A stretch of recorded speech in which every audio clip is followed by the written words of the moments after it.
إن هذا القرآن يهدي للتي هي أقوم ويبشر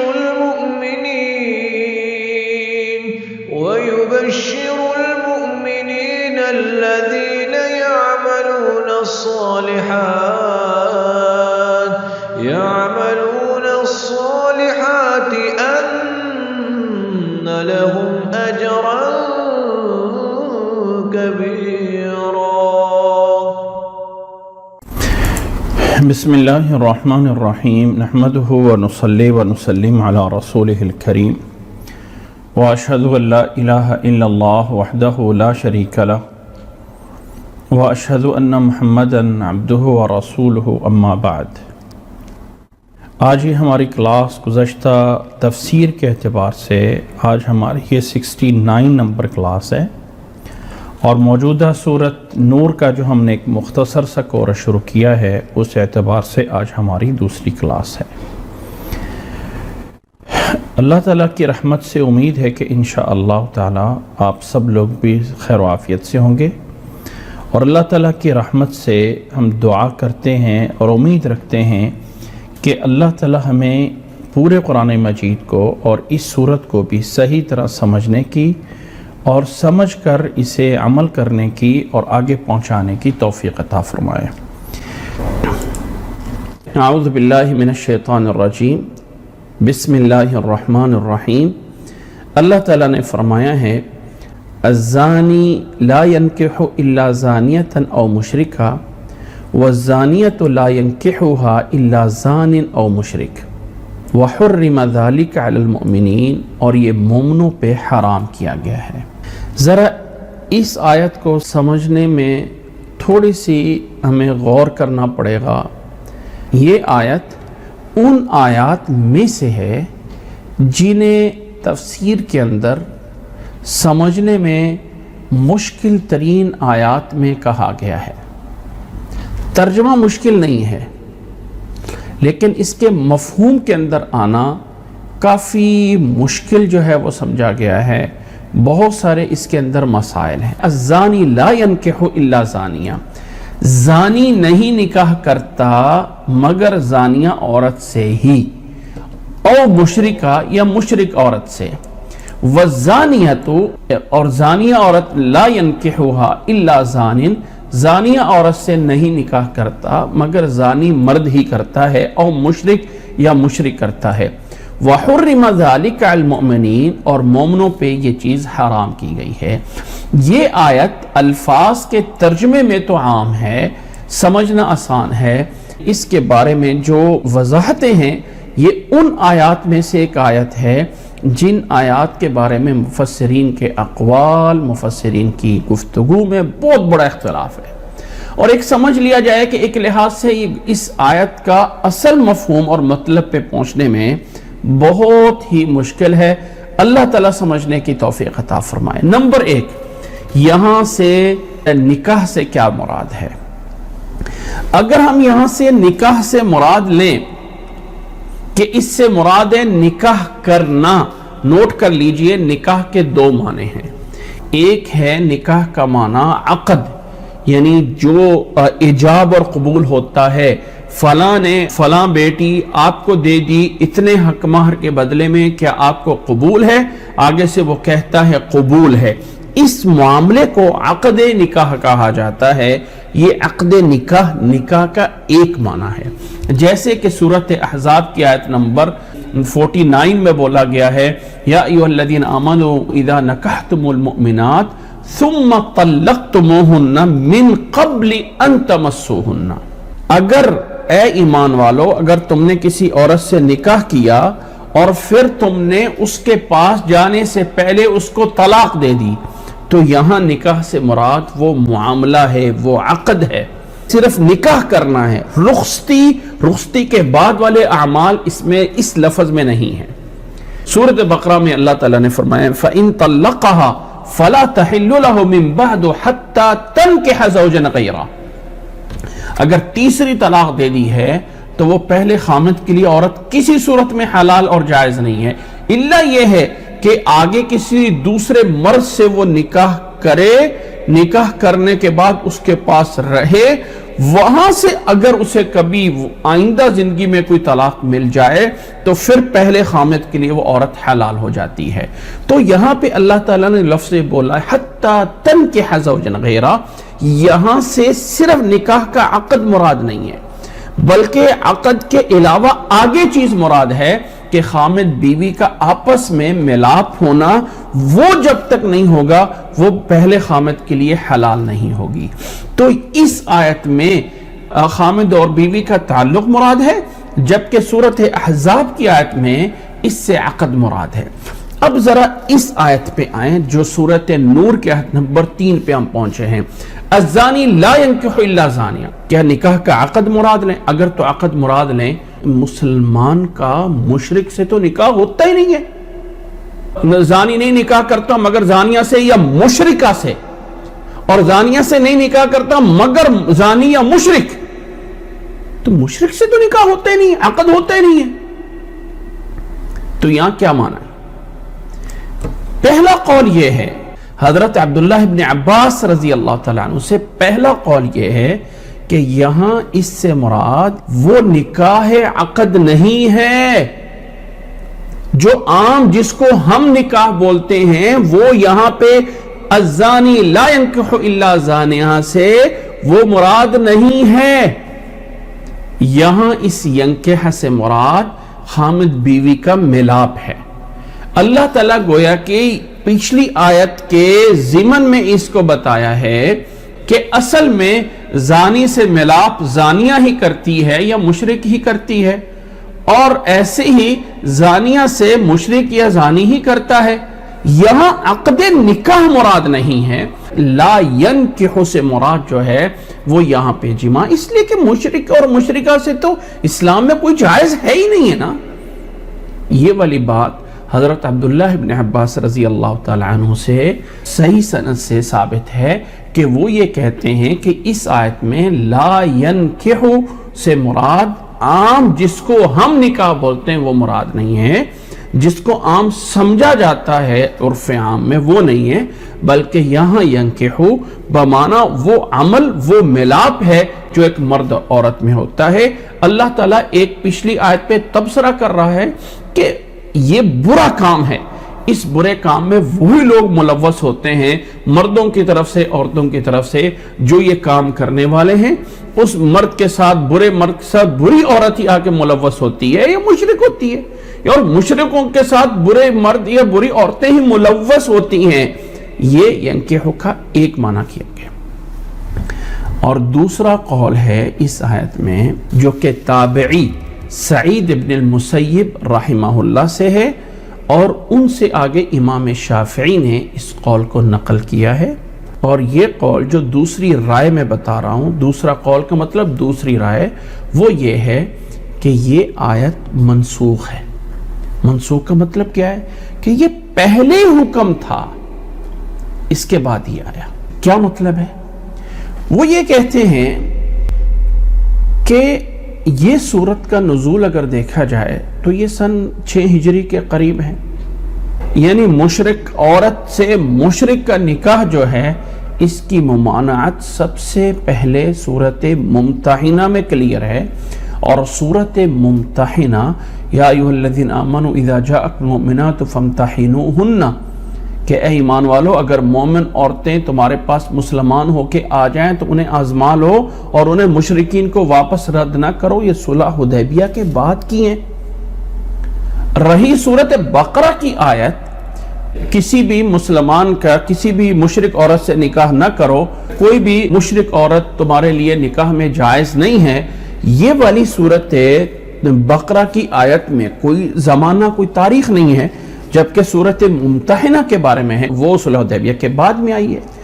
گویا کہ جب سورت بقرہ کے بارے میں جب کوئی چیز موجود نہیں ہے کہ وہ پہلے ہے یا بعد میں ہے، تو ہو سکتا ہے جب یہ آیت نازل ہو رہی تب مشرکوں کے ساتھ نکاح کے بارے میں ابھی آیت نہیں آئی تھی، تو گویا کہ اس لا ینکح سے مراد عام نکاح ہے، چونکہ اس وقت ابھی تک مشرکوں سے نکاح کی ممانعت نہیں آئی تھی۔ تو اللہ تعالیٰ یہ کہنا چاہتا ہے کہ عقد نکاح بری عورتوں کے ساتھ برے مرد ہی کرتے ہیں یا مشرک کرتے ہیں، ٹھیک ہے، اور بری عورتوں کے ساتھ عقد نکاح برے مرد یا مشرک ہی کرتے ہیں۔ اور یہاں پہ اللہ تعالیٰ نے اس کو صیغہ مضارع کے ساتھ یعنی خبر دے کے کہا ہے، لا الزانی لا ینکح الا زانیتا او مشرکتا، لا ینکح بولا ہے، جس کا معنی اور مطلب یہ ہے کہ یہ نہیں کہا کہ نکاح نہ کرے، بلکہ یہاں مطلب یہ آ رہا ہے کہ یہ ایک عام معاشرے کی بات ہو رہی ہے پچھلے بات کے نتیجے میں، اور پچھلی بات کے اوپر جو ہے زیادہ اس کی قباحت بیان کرنے کے لیے اللہ تعالیٰ نے آیت نمبر 3 نازل فرمائی ہے۔ اب ذرا خلاصہ اس بات کا سن لیجئے کہ الزانی لا ينکح الا زانیتا او مشرکتا والزانیت لا ينکحها الا زان او مشرک وحرم ذلك على المؤمنین، اور یہ ایمان والوں پہ حرام ہے۔ ایمان والوں پہ کیا حرام ہے کہ یہ والا عمل، یہ والا زنا، یہ حرام ہے۔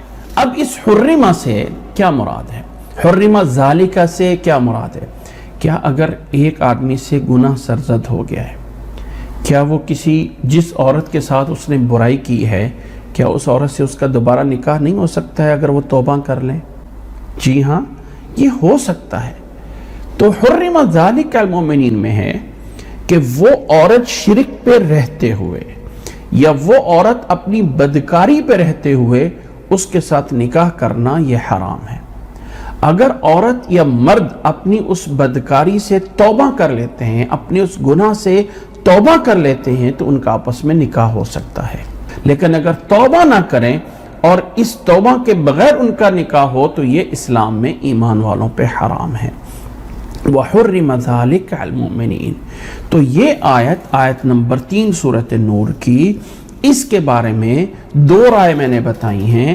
ایک رائے حضرت عبداللہ ابن عباس کی طرف ہے، اور دوسری رائے تابعی ہیں سعید ابن مسیب رحمہ اللہ تعالی، جو کہ کبار تابعین میں سے ہیں، بڑے بڑے تابعین میں سے ہیں، اور ان کا یہ والی رائے ان سے لیتے آگے امام شافعی رحمہ اللہ نے اپنی فقہ میں یہی بات کہی ہے کہ یہ آیت پہلے تھا مشرکوں سے نکاح، اب یہ آیت منسوخ ہو چکی ہوئی ہے، اور لا ینکحو یہاں نکاح ہی کے معنی میں ہے، عقد کے معنی میں ہے، کیونکہ قرآن مجید میں جو غالب استعمال ہے نکحا نون کاف ہا کا، وہ زیادہ تر استعمال عقد یعنی اس معاملہ نکاح کے بارے میں۔ رہا خامد بیوی کے ملاپ اور جماع کے اوپر لفظ نکاح بولا جانا، یہ اس کا دوسرا معنی ضرور ہے لیکن یہ غالب استعمال نہیں ہے۔ بہرحال یہ دونوں رائے ہیں، کوئی انسان بہت ہی کوشش کرے کہ ان دونوں قول میں سے کسی ایک قول کو ترجیح دے تو بات ایسے لگتی ہے کہ جیسے یہ معاملہ اس میں دوسرا قول زیادہ راجح لگتا ہے کہ نکاح کو اسی غالب معنی میں لیا جائے جس میں قرآن مجید میں استعمال ہوا ہے۔ باقی رہا جائے کہ ہو سکتا ہے جیسے سورۃ ممتحنہ کی بعد کے نزول کی آیات ہیں، سورۃ بقرہ کی آیات بھی بعد میں ہو، تو اس میں ایک عام بات کی جا رہی ہے کہ مشرکوں سے نکاح اور مشرک عورتوں سے نکاح جو ہے یہ زانی لوگ ہی کرتے ہیں، اور یہ چیز زنا یہ حرام ہے ایمان والوں پہ، اور یہاں پہ ایمان والوں سے جو تعلق ہے وہاں سے مراد یہ ہے کہ ایمان والوں کا حرام ہونے کا یہ مطلب نہیں ہے کہ کسی مرد اور عورت سے یہ فعل سرزد ہو جائے تو وہ دوبارہ ان کا نکاح نہیں ہو سکتا۔ اگر وہ توبہ کر لیں اور سچی توبہ کر لیں تو ان کا آپس میں نکاح ہو سکتا ہے۔ اب چلتے ہیں اس سے آگے چوتھی آیت پہ۔ یہاں سے اس چوتھی آیت میں آگے ایک نئی بات شروع ہوتی ہے، تو اللہ تعالیٰ نے اس کے بعد فرمایا ہے والذین یرمون المحصنات ثم لم یأتوا بأربعة شہداء فاجلدوہم 80 جلدہ ولا تقبلوا لهم شہادتا ابدا واولئک هم الفاسقون۔ آیت نمبر 4 سورۃ نور کے اندر یہاں پہ اللہ تعالیٰ نے فرمایا والذین یرمون المحصنات۔ آیت کا سادہ ترجمہ یہ ہے کہ جو لوگ تہمت لگاتے ہیں پاک دامن عورتوں پہ، ثم لم یأتوا بأربعة شہداء، پھر اگر وہ 4 گواہ پیش نہ کریں تو ان کی سزا یہ ہے کہ فجلدوہم 80 جلدہ، انہیں 80 کوڑے لگائے جائیں۔ اب ذرا غور کریں کہ یہ 80 کوڑے بھی 100 کوڑوں کے برابر قریب قریب تو پہنچ گئے نا. شادی سے پہلے زنا کرنے کی سزا کیا ہے؟ 100 کوڑے. اور تہمت لگانے کی سزا کیا ہے؟ 80 یعنی 80 کوڑے 80 کوڑے لگائے جائیں تو قریب قریب تک پہنچ کے گوئے کہ یہ بھی کوئی جرم چھوٹا نہیں ہے. اصل مقصد یہ ہے کہ اسلامی معاشرے کو برے اقوال اور بری چیزوں سے بچانا. آگے چل کے اللہ تعالیٰ نے بیان فرمائے لا يحب اللہ الجہر بالسوء من القول، کہ اللہ تعالیٰ برائی کو عام کرنا قول کے اندر پسند نہیں کرتا ہے. اس لیے تہمت لگانے کے اوپر سزا دی گئی ہے، اس لیے تہمت لگانے والے کو 80 کوڑے دیے گئے ہیں. اور پھر فرمایا وَلَا تَقْبَلُوا لَهُمْ شَهَادَةً أَبَدًا، اور آپ ان کی گواہی بھی قبول نہیں کریں گے کبھی بھی. وَأُولَئِكَ هُمُ الْفَاسِقُونَ، اور یہ لوگ فاسقین میں شمار ہوں گے. یعنی اللہ تعالیٰ کے ہاں ان کا شمار، تہمت لگانے والوں کا شمار فاسقین میں ہے. اب ذرا اس آیت میں تھوڑا سا تفصیل سے جانیے. سورۃ نور کی آیت نمبر 4 میں اللہ تعالیٰ نے فرمایا ہے وَالَّذِينَ يَرْمُونَ الْمُحْصَنَاتِ. یہ جو محصنات لفظ ہے ہا صاد اور نون حسن سے نکلا ہوا ہے. یہ دعاؤں کی کتاب ہے نا جس کو بولا جاتا ہے حسن المسلم، اس میں بھی ہا اور صاد اور نون آتا ہے. اصل میں ہا اور صاد اور نون عربی میں ایک قلعے کو بولا جاتا ہے. جیسے بادشاہ اپنے لیے ایک بڑا قلعہ بنایا کرتے تھے کہ اس کے اندر کوئی دشمن نہ گھس سکے، بہت بڑی رکاوٹیں ڈالی جاتی ہیں، اس کو حصن بولا جاتا ہے. اب عربی میں یہ جو حصن ہے یہ بولا جاتا ہے، اس کے 4 معانی ہیں. پاک دامنوں پہ بھی محصنات بولا جاتا ہے، شادی شدہ پہ بھی محسن بولا جاتا ہے، اسی طرح آزاد عورتوں پہ بھی محسن بولا جاتا ہے. یعنی ایک ہے اس کا معنی پاک دامن، ایک ہے اس کا معنی شادی شدہ ہونا، اور ایک ہے اس کا معنی آزاد ہونا. یہ 3 معنی ہیں، 4 نہیں ہیں. اللہ تعالیٰ نے سورۃ نساء کے اندر بیان فرمایا ہے، اس کی آیت نمبر 24 میں اللہ تعالیٰ نے فرمایا ہے وَالْمُحْصَنَاتُ مِنَ النِّسَاءِ إِلَّا مَا مَلَكَتْ أَيْمَانُكُمْ. وَالْمُحْصَنَاتُ مِنَ النِّسَاء، وہاں پہ اللہ تعالیٰ نے اس سے مراد عورتیں، وہ عورتیں مراد لی ہیں جو شادی شدہ ہیں. محصنات، یہاں شادی شدہ عورتیں مراد لی گئی ہیں. اسی طرح محصنات سے اللہ تعالیٰ نے آیت نمبر 25 میں سورۃ نساء میں بولا وَمَن لَّمْ يَسْتَطِعْ مِنكُمْ طَوْلًا أَن يَنكِحَ الْمُحْصَنَاتِ الْمُؤْمِنَاتِ فَمِمَّا مَلَكَتْ أَيْمَانُكُمْ. وہاں پہ محصنات سے مراد آزاد عورتیں ہیں. اس سے غرض نہیں ہے کہ وہ شادی شدہ ہیں، یعنی پہلے ان کی شادی ہوئی ہے یا نہیں ہوئی ہے یا کیا ہے، بمقابل باندی اور غلام کے ہیں، یعنی باندیوں کے مقابل میں محصنات بولا گیا ہے. اسی طرح اللہ تعالیٰ نے جہاں پہ سورۃ مائدہ کے اندر اللہ تعالیٰ نے اجازت دی ہے اہل کتاب سے شادی کرنے کی، تو وہاں پہ اللہ تعالیٰ نے فرمایا ہے اس کی آیت نمبر 5 کے اندر الْيَوْمَ أُحِلَّ لَكُمُ الطَّيِّبَاتُ وَطَعَامُ الَّذِينَ أُوتُوا الْكِتَابَ حِلٌّ لَكُمْ وَالْمُحْصَنَاتُ مِنَ الَّذِينَ أُوتُوا الْكِتَابَ مِنْ قَبْلِكُمْ. پاک دامن عورتیں جو اہل کتاب سے ہیں وہ بھی تمہارے لیے حلال ہیں. تو محسن ہا صاد اور نون کے عربی زبان میں 3 معنی، شادی شدہ ہونا، آزاد ہونا اور پاک دامن ہونا. یہاں اس آیت نمبر 4 سورۃ نور میں جب اللہ تعالیٰ نے فرمایا والذین یرمون المحصنات، جو شادی شدہ پہ الزام لگاتے ہیں، جو آزاد پہ الزام لگاتے ہیں، اور جو پاک دامن پہ الزام لگاتے ہیں، اس سے کون سے محصنات مراد ہیں؟ آیا پاک دامن؟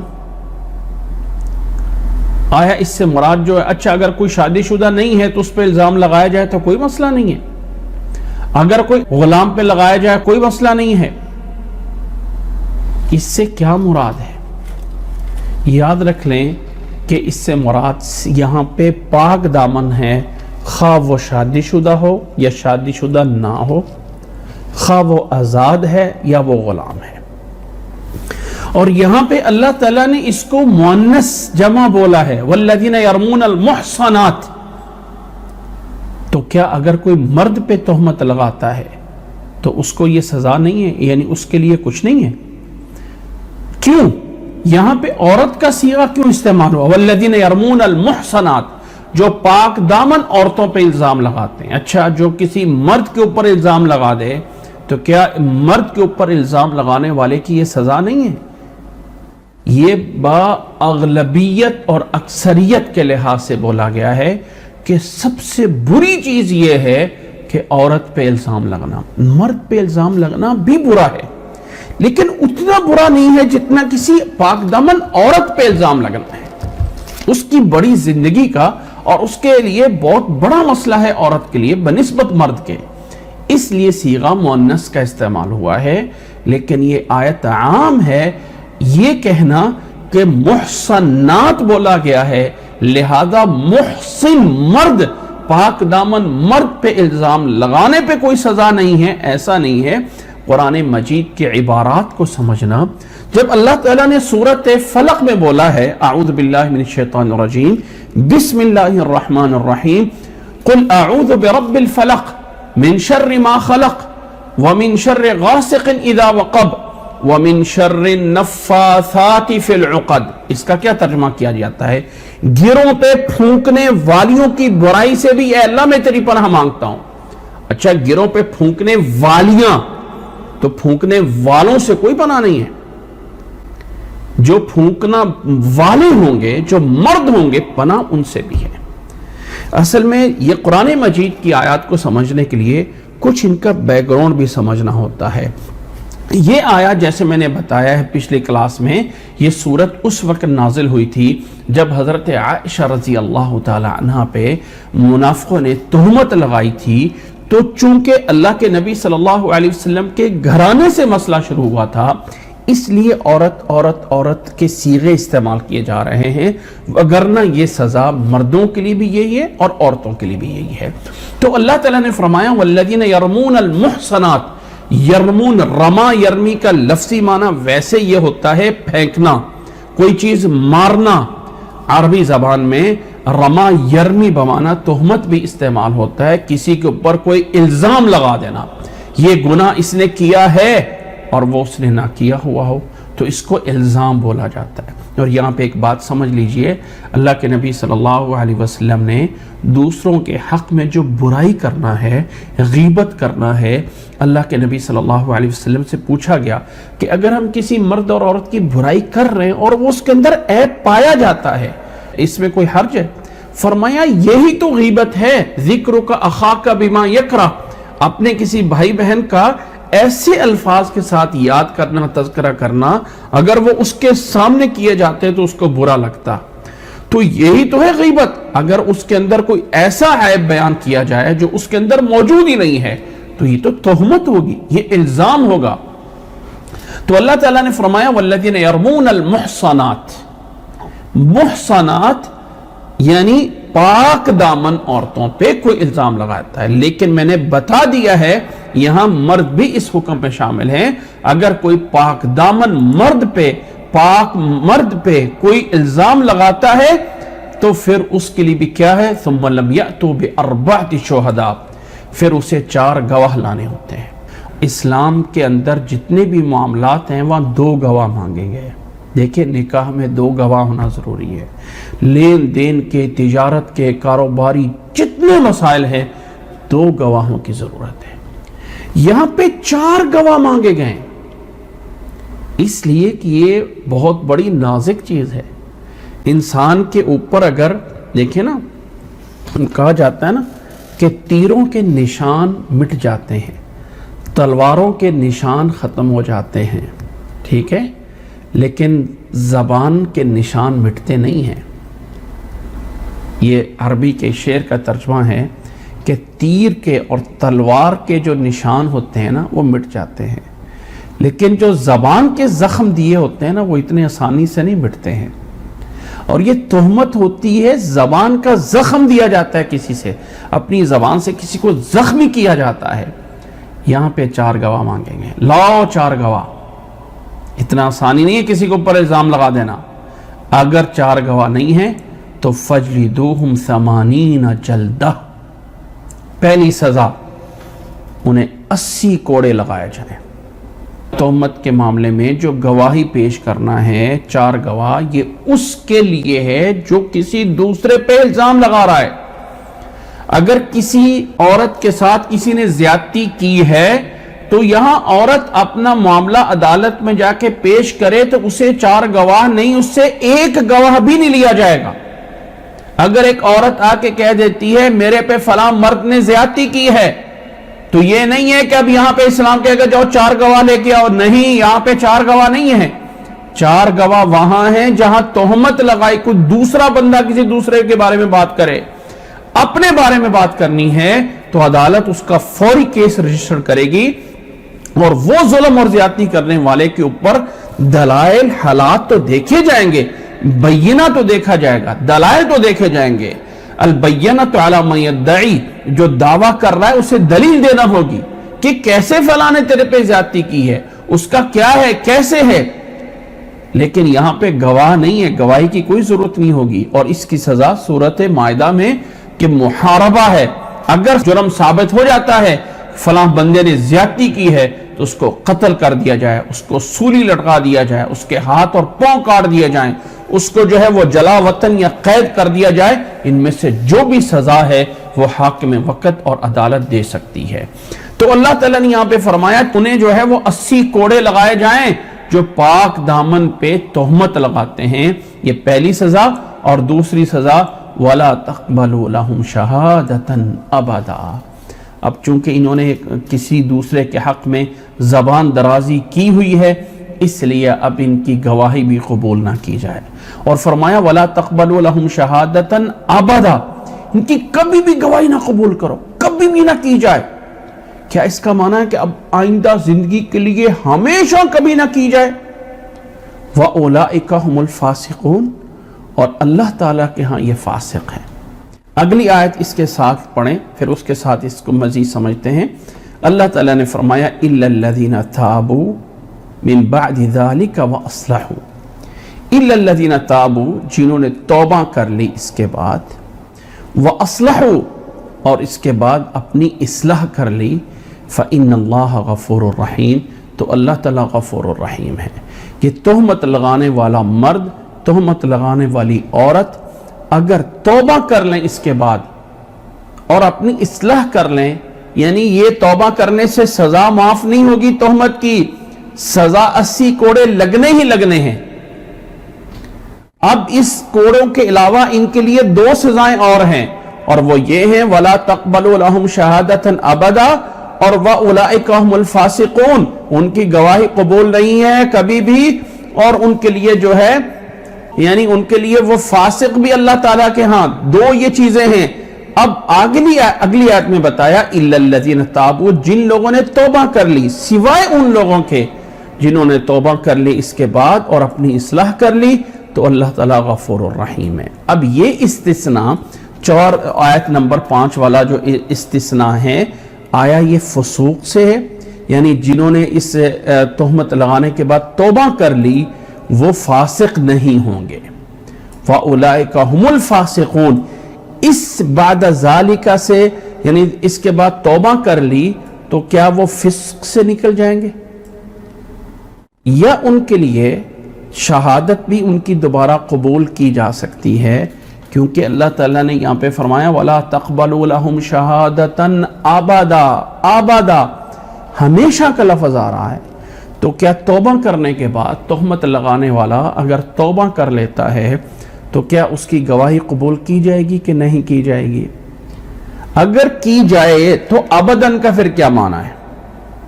واللہ عالم، کہ اگر کوئی انسان توبہ کر لیتا ہے اور اپنی اصلاح بھی کر لیتا ہے، اصلاح بھی اللہ تعالیٰ نے توبہ کے ساتھ آئندہ اس کام کو نہ کرنا، تو اللہ تعالیٰ غفور الرحیم ہے، تو ایسے انسان کو فسق و فجور، فاسق ہونا بھی ختم اور اس کی گواہی بھی قبول کی جا سکتی ہے۔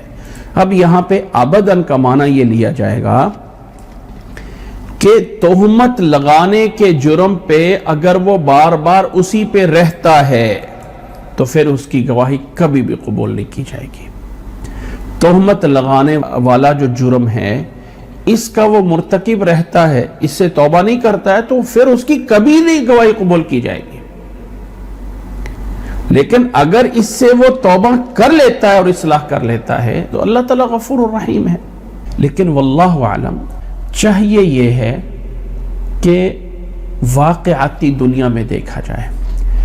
یہ تہمت لگانا کوئی چھوٹا سا کام نہیں ہے۔ میں ان بھائیوں اور بہنوں سے کہوں گا کہ جو چھوٹی چھوٹی بات پہ ایک دوسرے کے اوپر الزام تراشی کر دیتے ہیں، یہ کرتا ہے، یہ وہ کرتی ہے، یہ کرتا ہے، اللہ کے لیے یہ چھوٹا جرم نہیں ہوتا، وہ بہت بڑا جرم ہوتا ہے۔ اور سزا کتنی ہے؟ 80 کوڑے لگائے گئے ہیں، اور اللہ تعالیٰ نے انہیں فاسق کہا ہے الزام لگانے والوں کے لیے۔ جب تک 4 گواہ موجود نہیں ہے، آنکھوں سے دیکھے ہوئے جرم کو بھی آپ جرم نہیں کہہ سکتے۔ یہ ہے ایک کسی کی عزت کا مسئلہ اور کسی انسان کی اکرام اور کرامت کا مسئلہ۔ اللہ تعالیٰ نے کسی کی عزت کو داغدار کرنے کے لیے 4 گواہ ایسے نہیں لگائے ہیں کہ ہم آسانی سے کسی دوسرے پہ زبان درازی کر دیتے ہیں۔ مجھے یہ لگتا ہے یہ مرد صحیح نہیں ہے، یہ عورت صحیح نہیں ہے، یہ بری ہے، یہ وہ برا ہے۔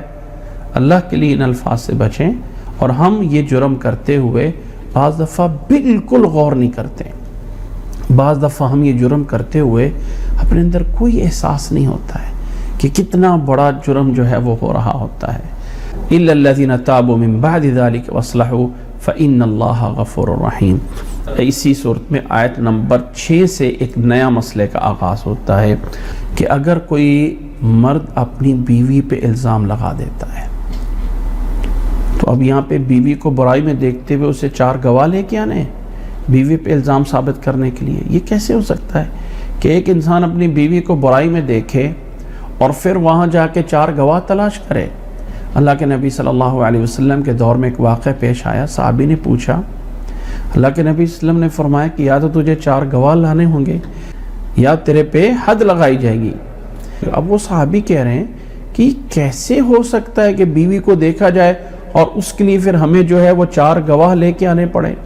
اللہ تعالیٰ نے پھر یہ آیت نازل کر دی، اور یہاں پہ دوسرا مفہوم بھی ہے کہ اگر بیوی خامد کے اوپر یہ الزام لگاتی ہے اور پھر یہ عدالت میں کیس چلا جاتا ہے، اگر آپس میں صلح صفائی کر لیں تو رفع دفع کر لیں، بات ختم۔ اگر یہ کیس عدالت میں دائر کر دیتا ہے خامد اپنی بیوی کے خلاف، یا بیوی اپنے خامد کے خلاف یہ عدالت میں قائم کر دیتی ہے، تو پھر فرمایا والذین یرمون ازواجہم ولم یکن لہم شہداء، اور ان کے پاس کوئی گواہ نہ ہو الا انفسہم، مگر ان کا اپنے آپ ہونا۔ فشہادۃ احدہم 4 شہادات باللہ انہ لمن الصادقین۔ تو ایسی صورت میں مرد نے الزام لگایا بیوی پہ کہ یہ بری ہے، اب اسے حکم دیا جائے گا کہ وہ 4 دفعہ قسم اٹھائے، اور اس طرح کہے 4 دفعہ قسم اٹھا کے کہ انہ لمن الصادقین، کہ وہ جو بول رہا ہے سچ بول رہا ہے۔ گویا کہ ہم آج کی زبان میں بولیں گے کہ اسے حلفیہ بیان 4 دفعہ دینا پڑے گا کہ میں سچ بول رہا ہوں، اور 5ویں دفعہ اسے اس انداز سے حلفیہ بیان دینا پڑے گا وَالْخَامِسَةُ أَنَّ لَعْنَةَ اللَّهِ عَلَيْهِ إِن كَانَ مِنَ الْكَاذِبِينَ۔ یہ حلفیہ بیان دینا ہوگا کہ اللہ کی لعنت ہے مجھ پہ اگر وہ جھوٹ بول رہا ہے۔ بیوی پہ الزام لگایا ہے تو 4 دفعہ قسمیں دی کہ میں سچ بول رہا ہوں، اور 5ویں دفعہ اللہ کی لعنت ہو مجھ پہ اگر میں جھوٹ بول رہا ہوں، نعوذ باللہ۔ اس طرح کے الفاظ بولنے ہوں گے۔ نقل کفر نباشد، نقل کیا جا رہا ہے کسی چیز کو، تو فرمایا والخامسۃ ان لعنت اللہ علیہ، 5ویں چیز اس طرح کر کے بولے گا۔ 5 دفعہ قسمیں دینی پڑیں گی۔ اب عورت پہ حد قائم کر دی جائے گی، حد نافذ کر دی جائے گی۔ ہاں اگر عورت آگے سے انکار کرتے نہیں تو پھر عورت کو بھی اپنی حق میں 4 گواہیاں دینی پڑیں گی۔ وَيَدْرَوْ عَنْهَا الْعَذَابَ أَن تَشْهَدَ 4 شَهَادَاتٍ بِاللَّهِ إِنَّهُ لَمِنَ الْكَاذِبِينَ۔ اب عورت 4 دفعہ گواہی دے گی، یعنی قسم دے گی، اپنا حلفیہ بیان دے گی، وَيَدْرَعْ عَنْهَا الْعَذَابَ، اور عورت سے سزا کو، اس جو اسلام کی سزا حد رجم ہے وہ ہٹا دی جائے گی، اس صورت میں کہ عورت 4 دفعہ یہ گواہی دے کہ 4 شہادات باللہ، اللہ کی قسم اٹھائے، انہو لمن الکاذبین، کہ خامد جھوٹا الزام لگا رہا ہے، جھوٹ بول رہا ہے، والخامسۃ ان غضب اللہ علیہا، اور 5ویں دفعہ عورت یہ الفاظ کہے گی ان غضب اللہ علیہا، اللہ کا غضب ہے اس عورت پہ، غضب بولے گی مجھ پہ غضب ہے، ان کان من الصادقین، اگر وہ سچ بول رہا ہو۔ اس کو فقہ کے اندر یا اسلام کے اندر اس عمل کو لعان بولا جاتا ہے۔ لعان لعنت سے نکلا ہوا ہے، چونکہ خامد بیوی دونوں ایک دوسرے پہ لعنت کرتے ہیں 5ویں دفعہ میں، اس کو لعان بولا گیا ہے۔ اب اگر خامد بیوی میں لعان ہو جائے تو اب اس کے بعد ان کا آپس میں جدائی کرا دی جاتی ہے، اور یہ ان کی تیسری طلاق سمجھی جاتی ہے، یعنی یہ ان کی طلاق بائنہ سمجھی جاتی ہے۔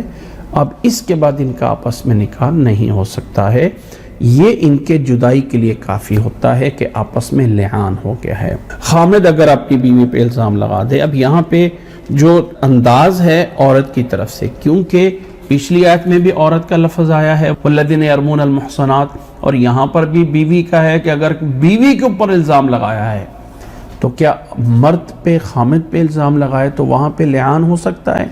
جی ہاں، اگر بیوی خامد کے اوپر بھی الزام لگا رہی ہے تو پھر بیوی کو بھی 4 گواہ لانے ہوں گے۔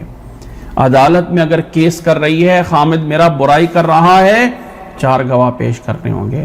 خامد اگر کیس کر رہا ہے 4 گواہ، اگر نہیں ہے 4 گواہ نہیں ہے تو خود اپنی طرف سے کہنا کوئی گواہ موجود نہیں ہے تو 4 دفعہ اپنی طرف سے قسم اٹھا کے خامد کو کہنا پڑے گا میں سچ بول رہا ہوں، یا عورت کو کہنا پڑے گا میں سچ بول رہی ہوں، اور 5ویں دفعہ اپنے جھوٹے ہونے پہ لعنت بھیجنی ہوگی، اور اس عمل کو خامد بیوی میں جدائی کرا دی جاتی ہے۔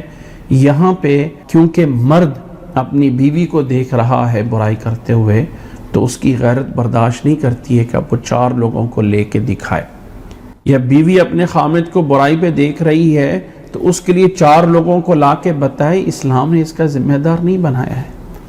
لعان میں ان کی اپنی گواہی چلتی ہے اور اس کے بعد ان کے درمیان جدائی کرا دی جاتی ہے۔ پھر آگے اللہ تعالیٰ نے فرمایا وَلَوْلَا فَضْلُ اللَّهِ عَلَيْكُمْ وَرَحْمَتُهُ، اگر اللہ کا فضل اور اللہ کی رحمت تمہارے پہ نہ ہوتی تو کیا ہوتا؟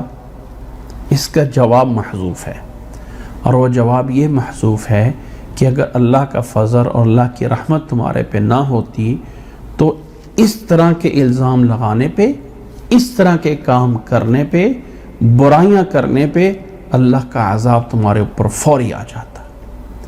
اب اللہ کا عذاب فوری تمہارے اوپر نہیں آ رہا، اس لیے کہ اللہ کا فضل اور اللہ کی رحمت تمہارے اوپر ہوتی ہے ان لوگوں پہ جو اس طرح کی وہ برائیوں کا ارتکاب کر دیتے ہیں، اور اس لیے وَأَنَّ اللَّهَ تَوَّابٌ حَكِيمٌ، اور اللہ تعالیٰ توبہ قبول کرنے والا اور اللہ تعالیٰ حکمت والا ہے، حکیم ہے۔ یہاں پہ 2 لفظ آپس میں جوڑے گئے ہیں، تواب اور حکیم۔